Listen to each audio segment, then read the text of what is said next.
دیروز که کارمو از دست دادم دروغ نباشه، هم خیلی ناراحت شدم، یه لحظه فکر کردم آخر دنیاست و گریه هم کردم.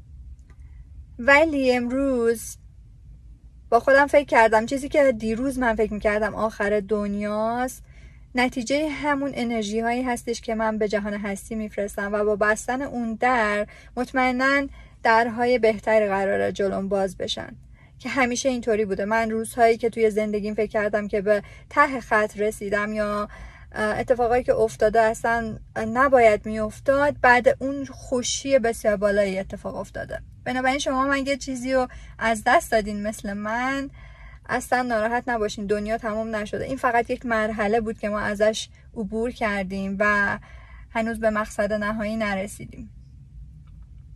اگر هم موقع ناراحت شدن مثل من گریه‌تون میگیره، فکر نکنین که فرکانستون اومد پایین و صفر شد و دوباره باید از اول شروع کنین و همه انرژیتون از بین رفت. نه، ما بعضی وقتا لازم هستش که روحمون رو صیقل بدیم با گریه کردن، با تخلیه هیجانات و احساساتمون، که با انرژی بیشتری و بهتری بریم جلو.